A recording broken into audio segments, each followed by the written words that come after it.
Claro. Combinado. Estamos Vou fa- prontos. Faço o pontapé e vocês seguem. Pode deixar. Combinado. Maravilha.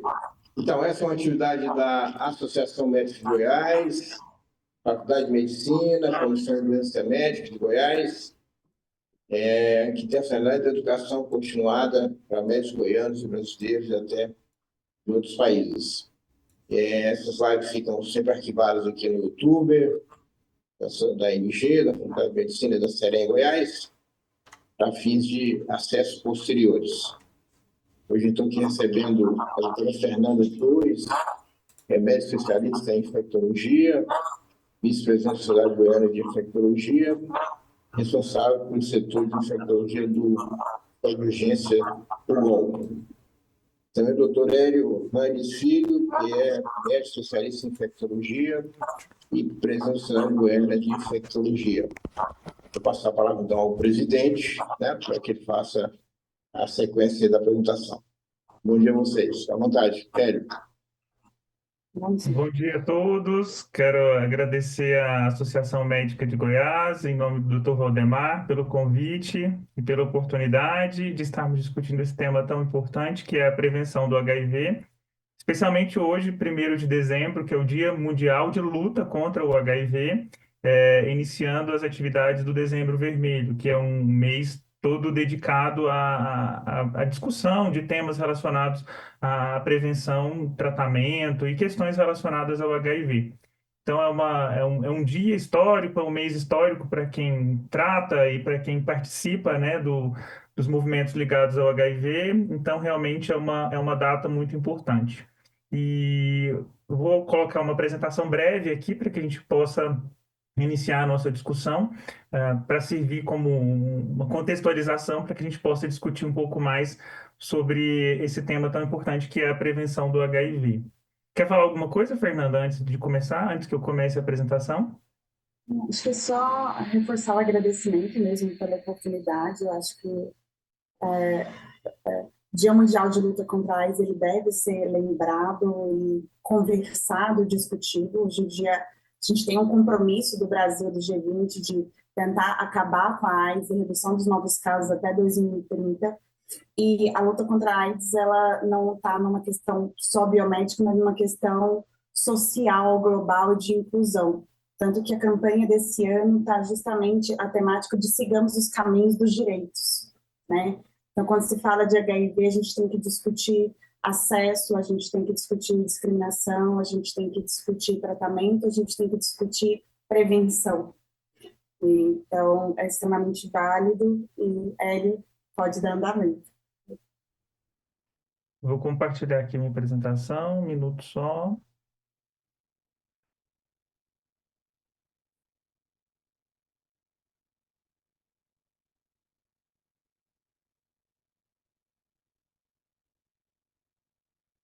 Estão visualizando aí, tá ok a apresentação?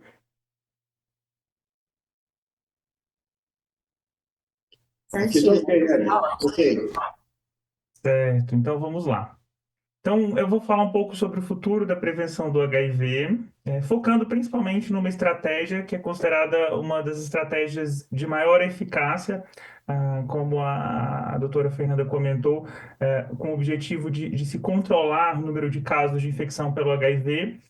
E quando a gente fala de prevenção, nós temos diversas estratégias. O uso do preservativo é uma estratégia, o tratamento com a indetectabilidade da carga viral é uma estratégia. Nós temos algumas tecnologias de prevenção que utilizam medicamentos. E entre essas tecnologias, digamos assim, nós temos a profilaxia pré-exposição e a profilaxia pós-exposição. E nós sabemos que a profilaxia pré-exposição, cuja sigla é a PrEP, é uma das que mais tem se destacado e uma das mais promissoras quando a gente fala no controle do número de casos novos. Então, eu vou focar principalmente no que tange a profilaxia pré-exposição, que é o que nós chamamos de PrEP. Esses são meus possíveis conflitos de interesse para essa aula. E o que eu pretendo abordar nos próximos minutos é falar onde o Brasil se encontra nesse momento em relação à PrEP, a profilaxia pré-exposição, o que nós já temos disponível na atualidade, especialmente no SUS, no Sistema Único de Saúde, e o futuro da PrEP, para onde estamos caminhando. Então, isso é muito importante, novos medicamentos, novas possibilidades de PrEP que têm surgido recentemente e que prometem revolucionar mesmo esse campo da prevenção do HIV. E algumas mensagens ao final. Então, onde nós estamos hoje no Brasil em relação à profilaxia pré-exposição, que é a PrEP? Nós já temos disponível essa combinação de dois medicamentos, que é o tenofovir e a entricitabina. Desde 2017, 2018, nós já temos disponível no SUS, no Sistema Único de Saúde do Brasil, essa tecnologia, esse uso desse medicamento como prevenção do HIV. E aqui eu elenquei alguns dos principais estudos que mostram a eficácia dessa combinação. Apesar de serem dois medicamentos, é um único comprimido, é uma pílula única. A pessoa toma um comprimido por dia. Existem duas modalidades, né, que eu vou falar daqui a pouco, mas é basicamente um comprimido que a pessoa toma. E aqui os estudos que mostraram a eficácia desse medicamento, dessa combinação, para a prevenção de novas infecções pelo HIV. Então, nós tivemos vários estudos clássicos, eu não vou me aprofundar sobre cada um deles. Tivemos o estudo IPREX, o estudo Partners, o estudo Voice. Vejam que, de uma forma geral, esses estudos, eles mostraram uma boa eficácia dessa combinação de medicamentos para a prevenção do HIV, especialmente no sexo masculino. Então, mostrando aqui uma eficácia de 80%, 71%, 84%, 86%. Então, vejam que é uma boa eficácia para a prevenção do HIV. Porém, quando nós olhamos o sexo feminino, vejam que também é eficaz. Então, essa combinação ela também é capaz de reduzir novas infecções pelo HIV, mas com uma eficácia menor quando comparada ao sexo masculino. Então, nós tivemos estudos aqui que mostraram 49%, 63%, 66% de eficácia para o sexo feminino. Acredita-se que tem o que está relacionado a essa eficácia um pouco menor no sexo feminino, principalmente em relação às questões hormonais, né? O estradiol pode dificultar um pouco essa questão da eficácia desse medicamento. Além disso, a gente sabe que o medicamento, para ele chegar em níveis adequados até a mucosa vaginal, ele chega até a mucosa vaginal, é mais difícil do que chegar até, por exemplo, a região ano-retal. Então, a penetração é mais fácil na região ano-retal do que na região vaginal. Então, isso pode explicar um pouco também a questão dessa eficácia um pouco reduzida nas pessoas do sexo feminino. Além disso, né, a gente deve levar em consideração diversas questões relacionadas ao uso regular da medicação quando a gente fala da eficácia dessa estratégia, do uso do comprimido. Então, ela só vai ser eficaz se a pessoa fizer o uso regular da medicação, dentro daquilo que é prescrito. Se a pessoa não faz uso regular, não faz a forma correta, ela pula os dias, não faz o uso correto, isso também reduz a eficácia. Então, são diversas questões que podem interferir na eficácia do uso desse medicamento. Então, o que a gente tem hoje no Brasil são esses comprimidos, né, essa combinação, e a gente tem a possibilidade de prescrever, né, em doses diárias ou então sob demanda. Sempre, né, nós fazemos uma dose de ataque com 2 comprimidos no primeiro dia, e quando a gente faz o uso diário, a pessoa faz o uso de 2 comprimidos no primeiro dia, seguido por 1 comprimido ao dia. Então, faz a dose de ataque, depois a pessoa continua tomando 1 comprimido uma vez ao dia. E a outra possibilidade é fazer sob demanda. Quando é feito sob demanda, a pessoa toma 2 comprimidos, 2 a 24 horas antes da exposição sexual de risco, antes da relação sexual, 24 horas depois da dose de ataque, toma mais 1 comprimido, mais 24 horas, um terceiro comprimido. Porém, a PrEP sob demanda, ela não é indicada para todas as pessoas, todos os usuários que nos procuram para fazer o uso da PrEP, da profilaxia pré-exposição. ela é indicada somente para pessoas do sexo masculino que não estejam fazendo uso de hormônios feminilizantes, né? Hormônios à base de estradiol. Justamente por conta daquela questão que eu já comentei anteriormente, que isso pode afetar um pouco na eficácia do medicamento. Então, ela só é indicada para pessoas do sexo masculino, sob demanda, que não estejam fazendo uso de hormonioterapia feminilizante. E também para pessoas que não tenham um número de relações sexuais, um grande número de relações sexuais por semana. Porque se a pessoa ela tem várias exposições sexuais de risco, é melhor que ela utilize a PrEP contínua, né, de tomar todos os dias. Então, essa PrEP sob demanda, ela tem que ser muito bem indicada. Então, isso vai depender, além dessas características que nós comentamos em relação ao sexo, que não estejam utilizando hormônios feminilizantes, a questão mesmo das características individuais da pessoa que nos procura. Então, é muito importante uma conversa para que a gente consiga identificar a melhor estratégia para cada pessoa. Lembrando que isso já é disponível no SUS desde 2017, 2018. Nós temos alguns centros no país que distribuem essa medicação. A pessoa que tem interesse em fazer o uso, ela não precisa de um encaminhamento médico, de uma referência, ou não precisa entrar numa fila. Ela procura, por livre demanda, o serviço que oferece essa medicação, e aí ela vai passar por uma entrevista, vai fazer os exames, e já vai, se possível, já o ideal é que da primeira vez que ela procura o serviço, ela já saia com a medicação. Em Goiânia, nós temos o CRDT e temos o HDT que fazem a distribuição desse medicamento. E no interior do estado, nós temos diversos SAIs, né, serviços de atendimento especializado, que fornecem também essa medicação, esse atendimento e essa medicação. Lembrando que a idade mínima no Brasil para fazer uso de PrEP, de acordo com o protocolo do Ministério da Saúde, são 15 anos. 15 anos de idade é a idade mínima para que a gente possa prescrever essa medicação. Esse é o nosso último protocolo. Ele ainda não está na versão final, não está na versão diagramada. Para quem quiser estudar mais, obter maiores informações sobre a PrEP, o que nós temos hoje no Brasil, que é a PrEP oral, é o uso desses comprimidos, pode estar acessando esse documento. Ele foi atualizado agora em outubro desse ano. Então, a gente já tem disponível ele no site do Ministério da Saúde. Quem quiser se aprofundar mais sobre o tema, saber sobre os fluxos, pode estar entrando, acessando o site e lendo esse documento.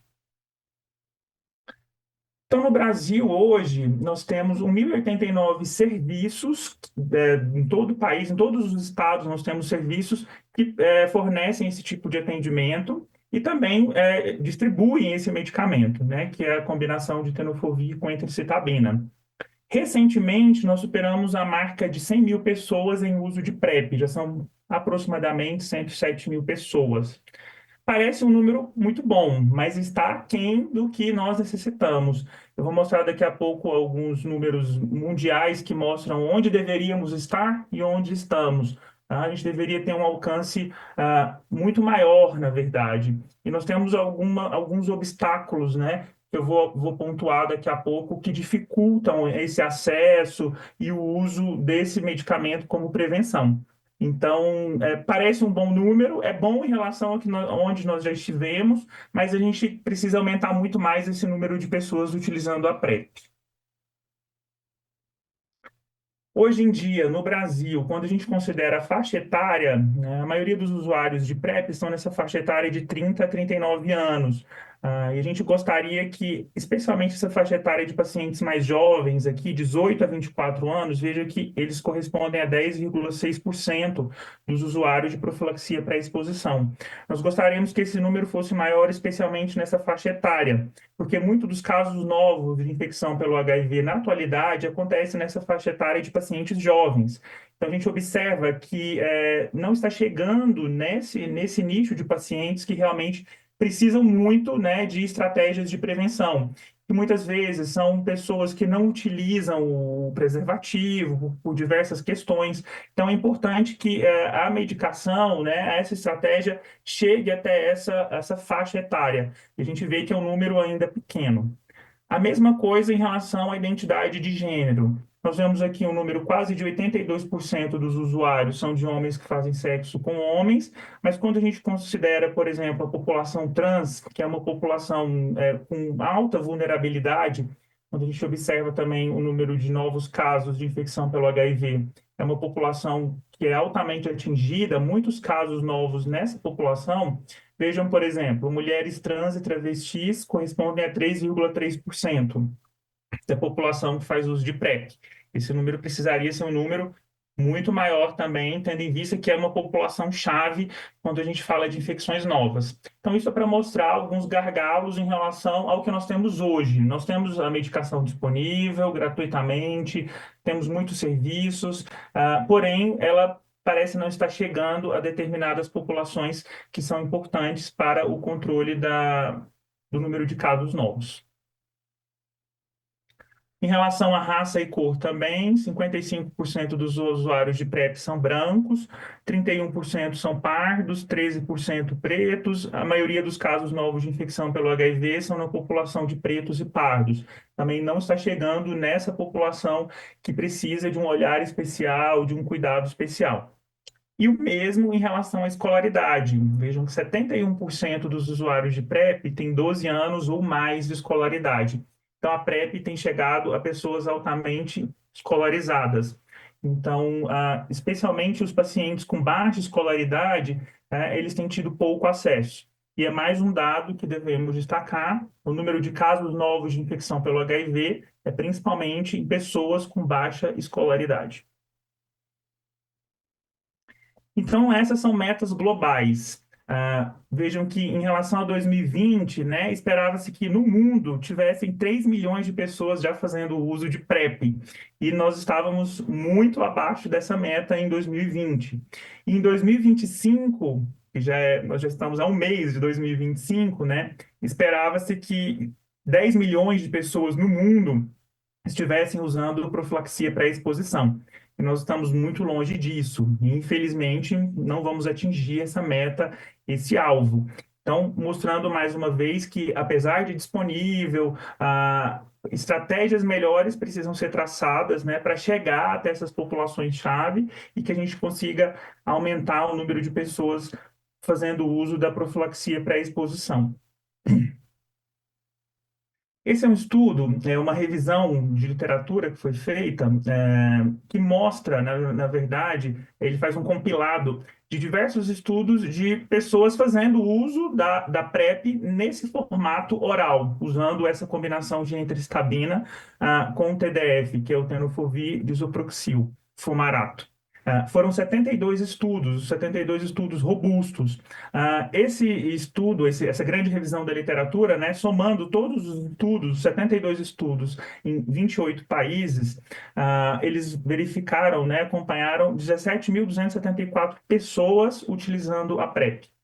Desse total, né, a infecção pelo HIV só aconteceu em 101 pessoas. Então, veja que realmente a PrEP ela mostrou ser uma eficácia muito importante na prevenção de casos novos. E quando a gente vai destrinchar esse número de pessoas que se infectaram pelo HIV, esse 101 nesse universo de quase 17.500, nós temos algumas características importantes, né? A baixa faixa etária, então, especialmente pacientes nessa faixa de 14 a 18 anos e 18 a 35 anos, tiveram um risco maior, uma taxa de incidência maior. Então, esse foi um fator que esteve relacionado ao maior insucesso, então, uma baixa faixa etária. E um outro fator que esteve relacionado ao insucesso da PrEP foi o uso irregular. Eles conseguiam dosar, né, quantificar a concentração de tenofovir no sangue, e aí vejam que os pacientes que tinham uma baixa concentração, especialmente aqueles que faziam uso de menos de 2 doses por semana, tiveram uma taxa de incidência maior. Então, esses dois fatores estiveram relacionados a uma maior chance de insucesso, baixa faixa etária e o uso irregular. Lembrando que o que nós temos hoje é que para pessoas do sexo masculino, né, que fazem uso da PrEP diária, tem que fazer uso de pelo menos 4 doses semanais para que ela seja eficaz. E pessoas do sexo feminino, pelo menos 6 doses semanais, é o que é preconizado pelo nosso protocolo do Ministério da Saúde. Então, quais são os desafios que nós temos atualmente relacionados à PrEP? Ao que nós temos hoje, a PrEP oral. Alguns estudos, algumas revisões mostram efeitos colaterais, mas a gente sabe que os efeitos colaterais são muito poucos, né?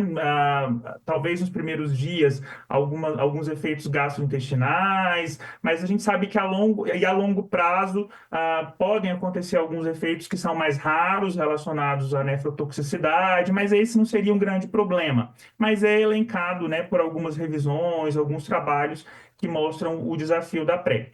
O tamanho do comprimido, tem pacientes que têm dificuldade de ingerir medicamentos por via oral, isso a gente sabe na nossa prática clínica, toda vez que a gente vai prescrever medicamentos, tem pacientes que têm dificuldade de ingerir comprimidos, então esse pode ser um problema. O custo, em alguns países, felizmente no Brasil, como eu já falei, é um medicamento amplamente disponível pelo SUS, desde que preencha esses critérios. Então, no Brasil não chega a ser um problema, mas em alguns lugares do mundo isso é um problema.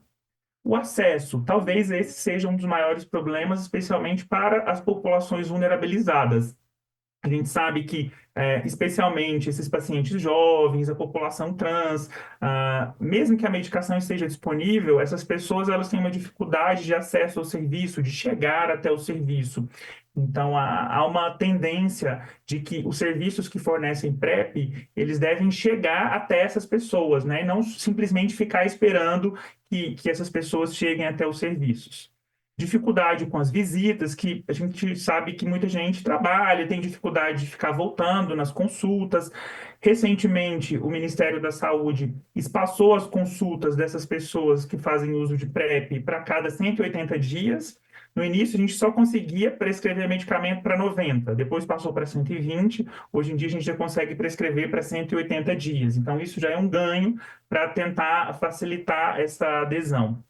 A questão do estigma e da discriminação, a violência, que é algo que sempre esteve relacionado, né, a essa população de maior risco para infecção pelo HIV, o uso de substâncias, a própria questão de saúde mental. Então, tendo em vista todos esses desafios, o ideal é que nós tenhamos opções de PrEP, para que a gente escolha, juntamente com a pessoa interessada, aquela opção que melhor se adequa. Então, a PrEP oral é ótima, ela é eficaz, mas ela tem alguns desafios. E o que pode ser feito para melhorar essa adesão? Tentando fazer uma analogia com os contraceptivos. A gente sabe que tem os contraceptivos orais, os contraceptivos injetáveis, os injetáveis com diferente periodicidade, e na hora de se prescrever o contraceptivo, tenta se adequar a melhor opção para aquela paciente. Então, é a mesma coisa para a PrEP. Se nós tivermos várias opções, a gente vai conseguir adequar para aquela pessoa a melhor para a sua situação, para o seu estilo de vida. Então, é importante que nós tenhamos opções. Tendo em vista esses desafios, né, para onde estamos caminhando em relação a essa profilaxia? Esse quadro, ele faz um resumo das perspectivas de profilaxia pré-exposição para os próximos anos.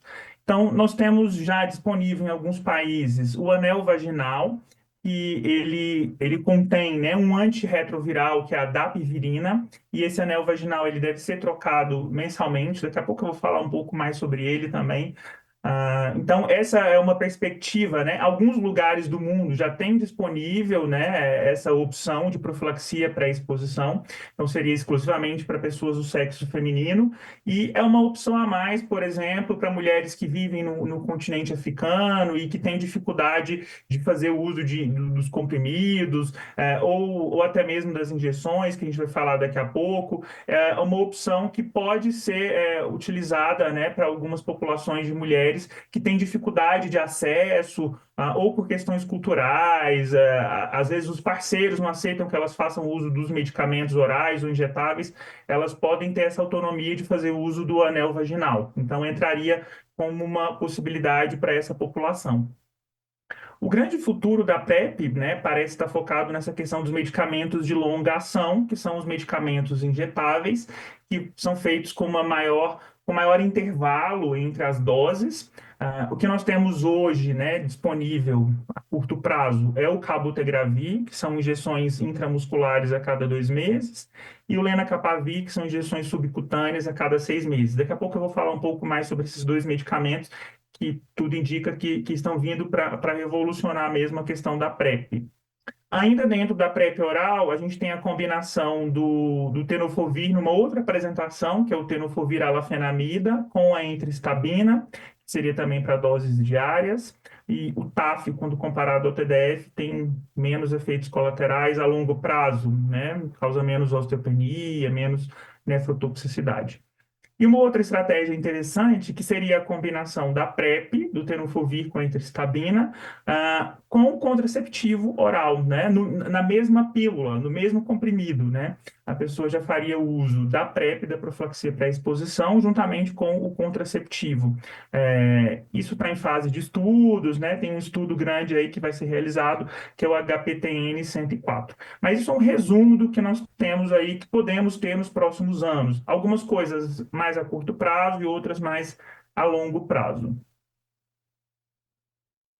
Então, em relação ao cabotegravir, que é esse medicamento injetável intramuscular, nós temos dois estudos importantes, que é o HPTN 083, que foi feito em homens cisgêneros e mulheres transgênero, e o HPTN 084, que foi feito em mulheres cisgênero, que a gente viu que a PrEP oral, ela tem uma eficácia menor em mulheres cisgênero. Então, realmente sempre se buscou algum medicamento, alguma estratégia que possa atender melhor essa população. Então, o cabotegravir, ele foi estudado nesses dois braços, então.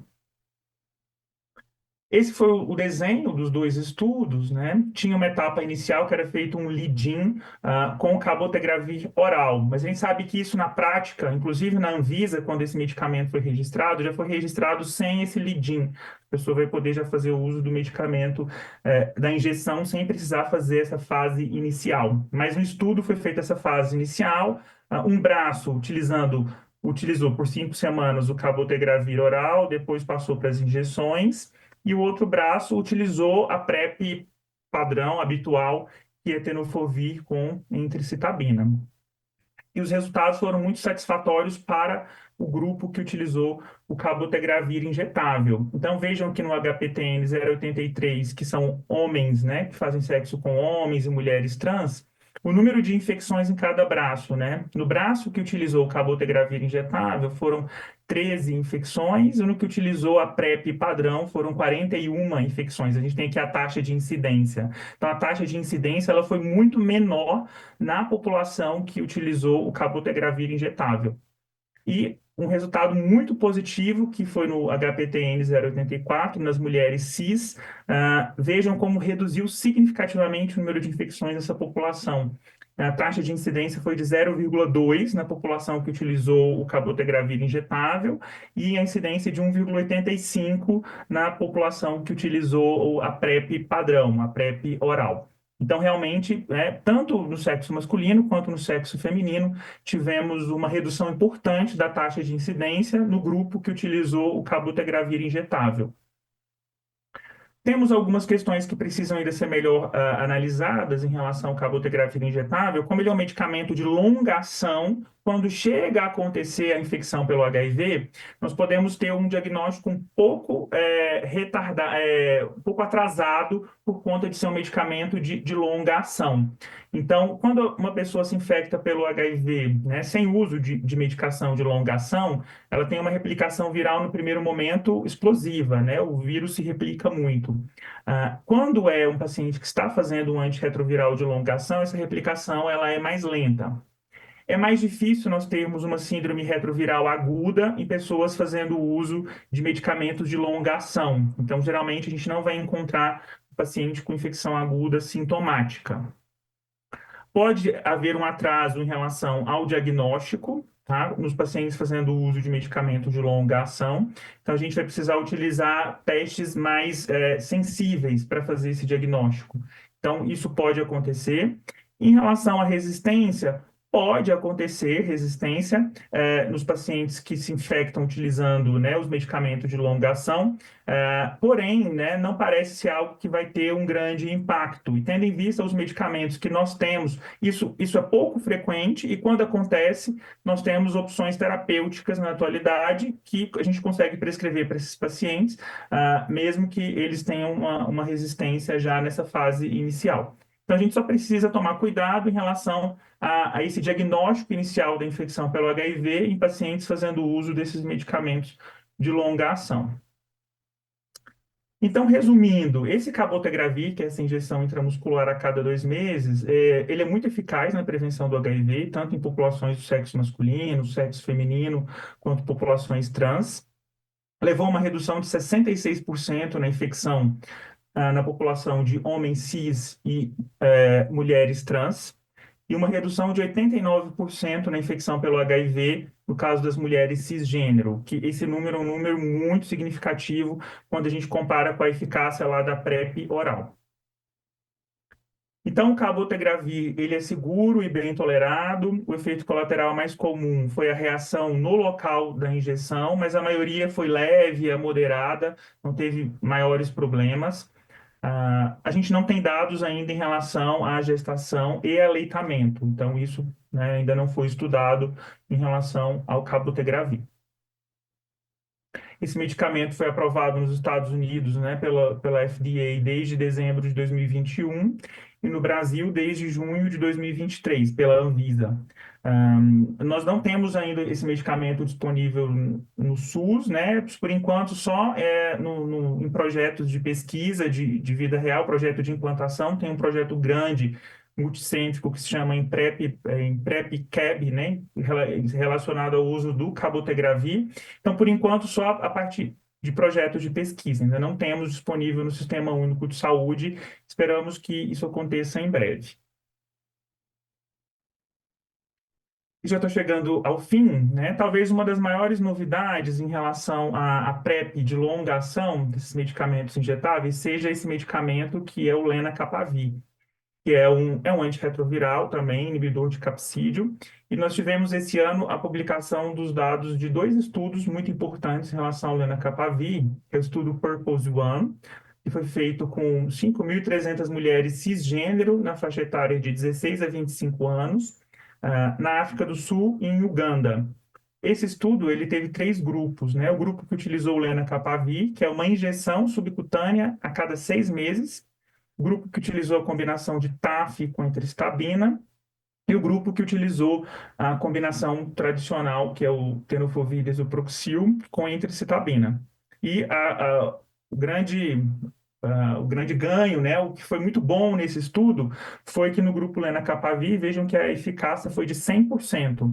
Nenhuma das 2.134 participantes que fizeram uso do lenacapavir tiveram infecção pelo HIV. A incidência no grupo que utilizou o TAF foi de 2,02 casos para 100 pessoas ano, e no grupo que utilizou o tenofovir desoproxil, 1,69 casos para 100 pessoas ano. Isso realmente foi algo que surpreendeu, né, a comunidade científica e que, na verdade, deu um grande otimismo, né, no enfrentamento à diminuição do número de casos de novas infecções pelo HIV nos próximos anos. Então, houve uma eficácia de 100%. E o estudo Purpose 2, que é utilizando o mesmo medicamento, o lenacapavir, aqui estou só mostrando o desenho, né? Um grupo utilizou o lenacapavir subcutâneo a cada 6 meses, outro grupo utilizou apenas a terapia padrão e um placebo do lenacapavir. Esse grupo foi feito com população especialmente do sexo masculino, homens cis, travestis, mulheres trans, homens trans e pessoas não binárias. O Brasil participou desse estudo, do Purpose 2. O Brasil entrou com centros de estudo, além dos Estados Unidos, Peru e África do Sul.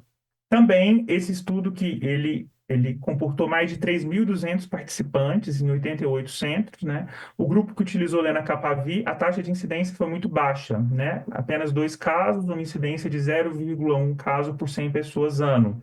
E no grupo que utilizou a PrEP padrão, 0,93 casos por 100 pessoas ano. Então vejam que realmente também foi muito eficaz o uso desse medicamento do lenacapavir.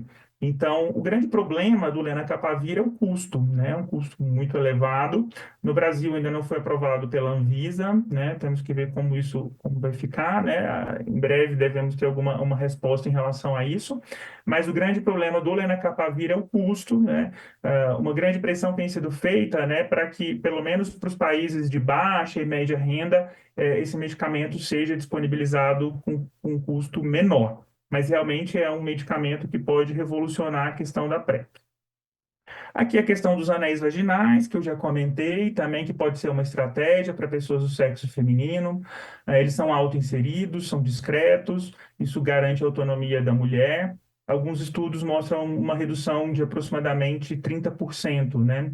Isso depende dos estudos, 30%, 50%, 60%. Então, isso varia da população, questões culturais. Já teve uma aprovação regulatória na Europa, por enquanto ainda não teve aprovação nos Estados Unidos. Esse é um estudo que ele está em fases iniciais, então isso vai demorar mais para chegar até a ponta, digamos assim, que é o uso do islatravir. O islatravir é um medicamento antirretroviral também, aqui seria o uso dele na forma de implantes subcutâneos. Então, esse é um estudo in vitro que mostra que ele pode ser utilizado com intervalos maiores. Pode chegar aqui mostrando que a liberação in vitro sustentada, né, de um implante de islatravir pode durar até 98 dias. Então, mas é algo bem preliminar, tá? Então, só para mostrar que é um potencial ainda, ainda está um pouco distante da nossa realidade. Essa é uma outra droga que tem um potencial bom também, chamada de MK-8527. Ela também vai ser feita por via oral. Ela pertence à mesma classe do islatravir, que é um inibidor da translocação da transcriptase reversa. In vitro também mostrou que tem uma capacidade de liberação prolongada. E a vantagem é que é feito por via oral, é um medicamento que pode ser feito por via oral. Mas isso é algo também bem preliminar, que depende mais de outros estudos, mas que é um medicamento potente, inovador e que tem um perfil favorável para ser utilizado como profilaxia pré-exposição. Então, para finalizar, o que nós temos hoje, né, em relação à PrEP, pensando pelo menos a nível de Brasil? Nós temos a PrEP oral, né, com o uso do tenofovir desoproxil com a entrocitabina. Podemos prescrever de forma diária ou sob demanda, conforme as características da pessoa que nos procura. A gente viu, né, estudos mostrando que a eficácia depende muito da adesão. Então, pessoas que não aderem, não fazem o uso correto, elas vão ter uma eficácia menor. Além disso, a gente percebe que há uma dificuldade do acesso a essa estratégia pelas populações prioritárias. Então, seriam alguns limitantes para o que nós temos na atualidade. Quando a gente fala da PrEP no futuro, o futuro, provavelmente, ele vai estar bem focado nos medicamentos de longa ação, que é o injetável, mas eu acho que a gente ainda vai ter a opção de prescrever os comprimidos, sim, porque, na verdade, isso vai ter que ser individualizado. Tem pacientes que têm dificuldade em tomar injeção também. Então, eu acredito que o futuro da PrEP, ele passa pelas medicações de longa ação, pelas medicações injetáveis, mas, pelo menos na minha opinião, isso não será o fim dos comprimidos, tendo em vista que muitos pacientes, né, se adequam muito bem ao uso de comprimidos e até preferem o uso de comprimidos em relação às injeções. Então, acredito que o futuro da PrEP é individualizar, mas para que a gente possa individualizar, nós precisamos ter essas opções.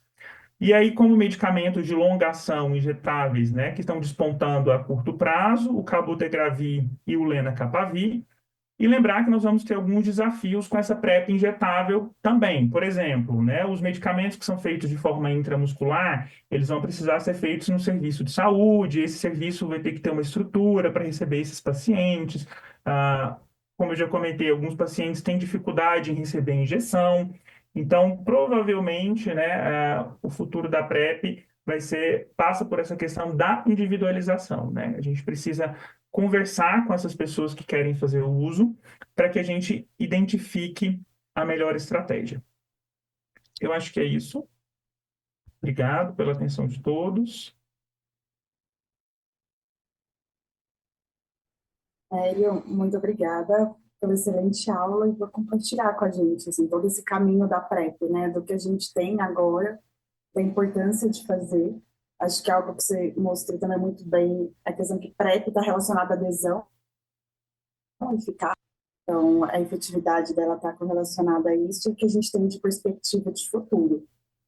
Eu tenho algumas perguntas, mas eu queria ver antes se alguém que está aqui com a gente também quer fazer alguma pergunta e abrir o espaço. Ou se preferirem também, pode mandar pelo chat, que a gente lê, tanto pelo Facebook quanto pelo Zoom. Só enquanto as pessoas se manifestam, queria ver se falou, né, da questão do cabotegravir, a gente já tem a liberação da Anvisa. Sabe de alguma perspectiva de realmente ele chegar no SUS para a gente e como está sendo pensada essa implantação no SUS, no contexto de grupos que vão ter acesso, isso vai ser para todo mundo, como que está a perspectiva nesse sentido? Então, nós não temos ainda assim algo concreto, né, em relação à data. Esperamos que seja a curto prazo. O que a gente sabe é que o laboratório fabricante ele já está em negociação com o Ministério da Saúde, aquela negociação de valores. A gente sabe que o valor do cabotegravir ele é bem menor do que o valor do lenacapavir. Então, em relação a custo, né, isso pode favorecer a introdução mais precoce do cabotegravir. Mas, infelizmente, nós não temos, assim, ainda data. Esperamos que seja a curto prazo. O que a gente sabe é que está havendo essas negociações.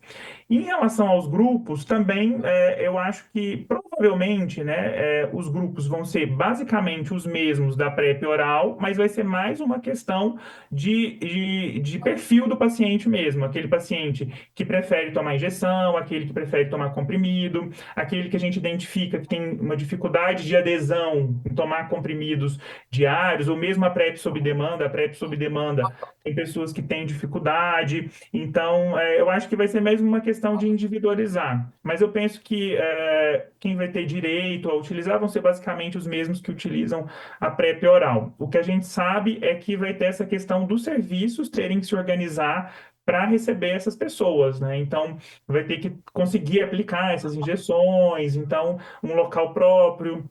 A gente sabe que muitos SAIs não conseguem fazer aplicação de medicamentos, então isso pode ser um fator limitante no primeiro momento.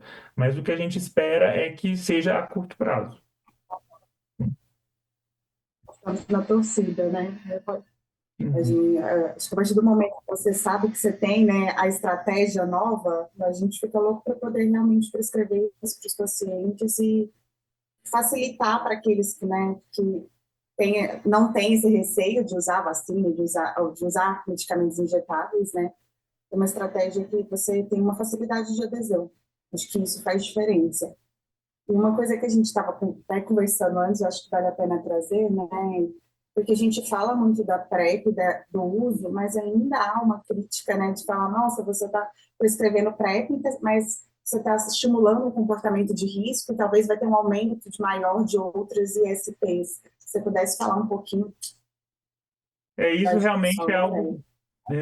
Geralmente os críticos à PrEP, né, utilizam muito esse argumento. Eu não cheguei a trazer aqui na apresentação, mas já tem estudos mostrando que quando chega, muitos estudos mostram que não há aumento de infecções sexualmente transmissíveis, que antes do uso de PrEP, esses pacientes, eles já desenvolviam ISTs antes mesmo do uso de PrEP, por conta mesmo da questão mesmo comportamental, das múltiplas exposições de risco. Então, o que a maioria dos estudos mostram é que a pessoa já apresentava um risco aumentado de IST antes de fazer o uso da PrEP. E lembrando que, fazendo o uso da PrEP, a gente tem a possibilidade de diagnosticar mais precocemente essa IST e tratar. Porque esse é um paciente que vai estar indo frequentemente no serviço de saúde, e quando ele vai no serviço de saúde para pegar a PrEP, a gente já testa para outras ISTs. Então, a gente tem a possibilidade de diagnosticar mais precocemente, tratar, e quando a gente trata, a gente consegue quebrar a cadeia de transmissão. Então, realmente, esse é um argumento que ele cai por terra porque contra a PrEP, né? Porque por conta de todas essas evidências, né? Especialmente disso, que essas pessoas elas já desenvolvem mais IST mesmo antes de usar a PrEP. Perfeito. Só para ler o comentário aqui do Fausto Gomes, tá? Excelente apresentação, doutora Eli. de acordo. E assim, Obrigado. pegando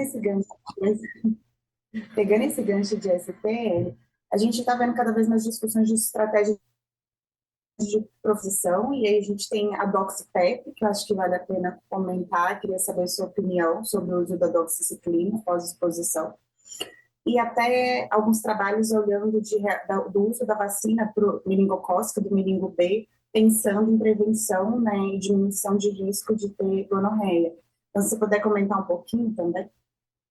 Esse é um tema bem interessante, bem atual também, né?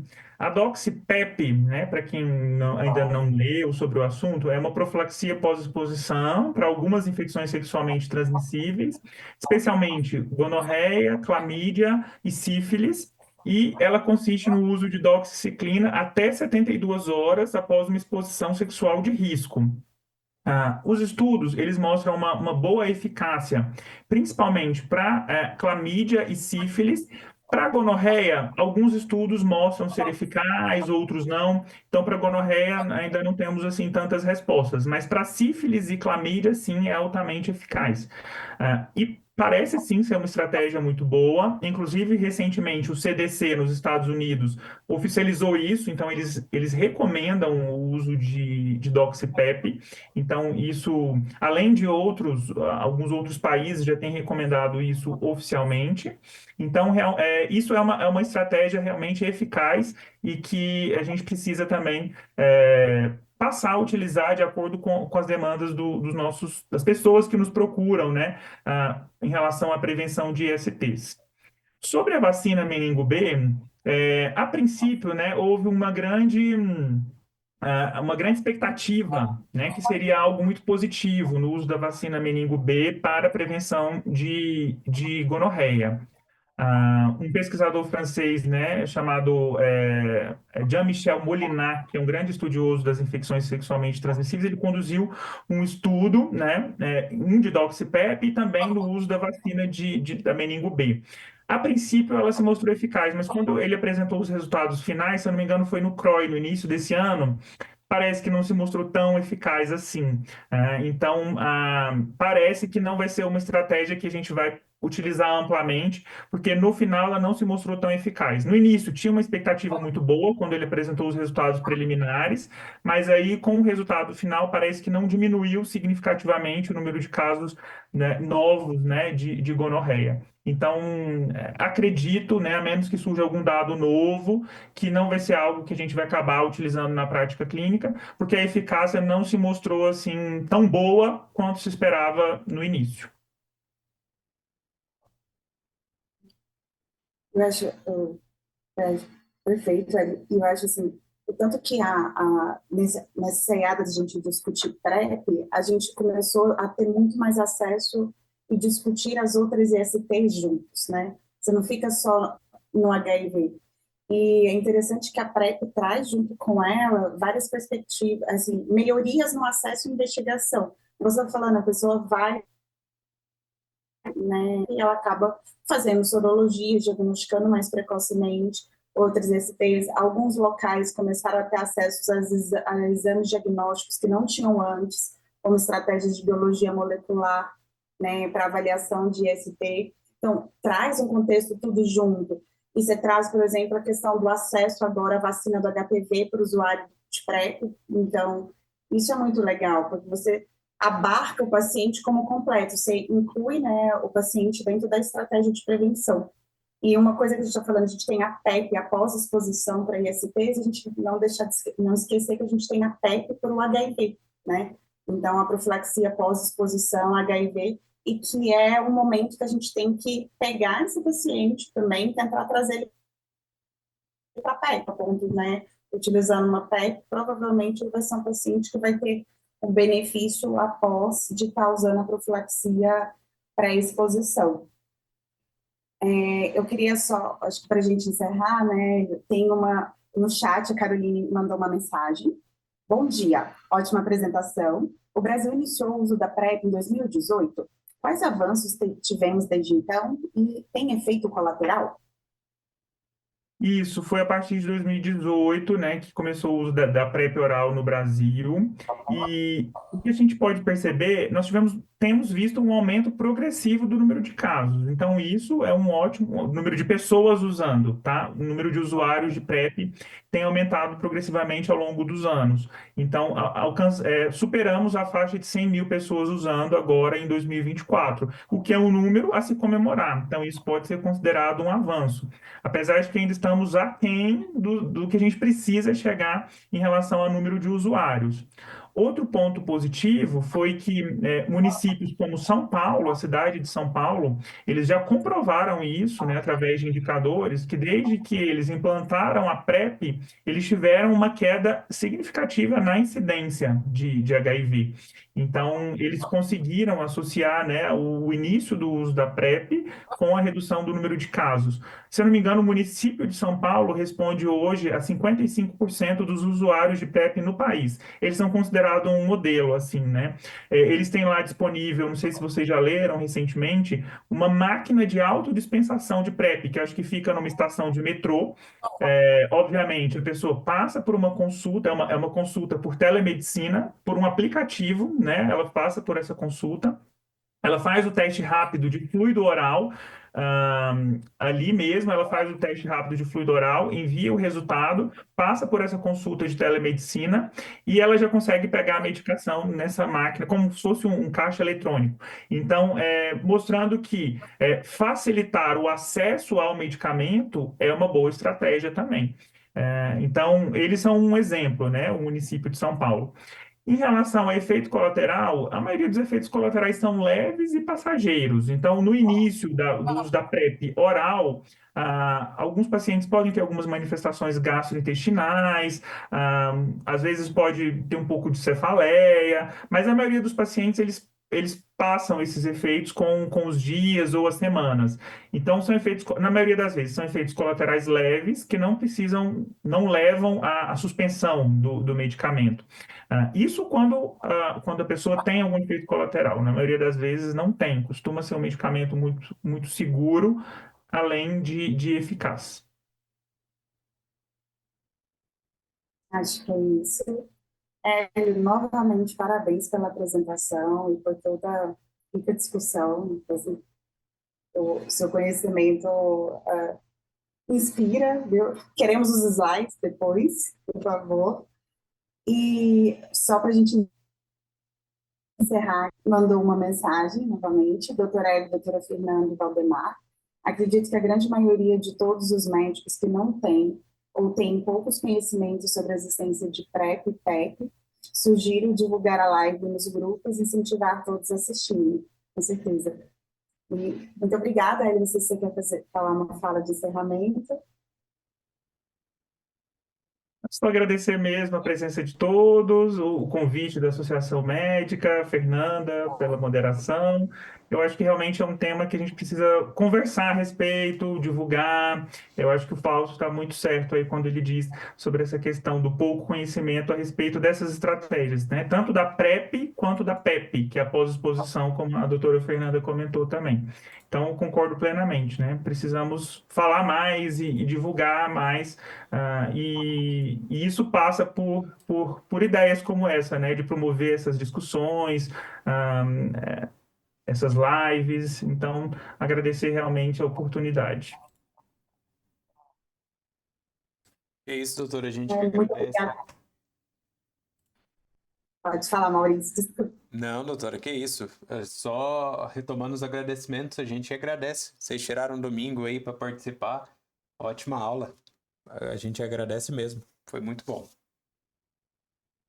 Obrigado, pessoal. Até uma próxima Obrigada pela oportunidade. participação de todos. Um excelente domingo. Obrigado, gente. Bom dia para vocês. Bom domingo.